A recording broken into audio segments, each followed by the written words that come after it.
নমস্কার। যদি আপনি এখন রাইট হ্যান্ডে ফোন ব্যবহার করছেন তাহলে লেফট হ্যান্ডে ফোনটি ধরুন আর লেফট হ্যান্ড দিয়েই ফোনটি ব্যবহার করার চেষ্টা করুন। আর এটির জন্য ব্রেনে একটি সিগন্যাল যাবে যে কোনো কিছু একটি আলাদা চলছে বা আলাদা ঘটছে। সঙ্গে সঙ্গে ব্রেনও অ্যালার্ট হবে, ব্রেনে নিউরন কানেকশন ক্রিয়েট হবে।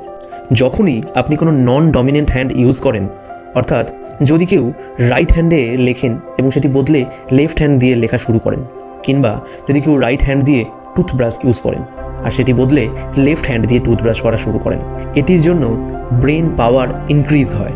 তাই আমরা আরও ভালোভাবে ফোকাস করতে পারি। আর আমাদের ব্রেন এটাকে চ্যালেঞ্জ হিসাবে মনে করে যে কিছু তো আলাদা করার চেষ্টা করছে।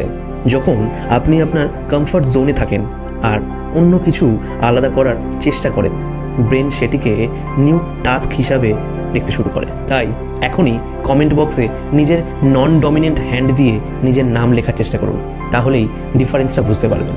এই রকম ভিডিও আরও পেতে চাইলে চ্যানেলটিকে ফলো করুন এবং লাইক করুন। Thank you so much for watching ফেরিওয়ালা।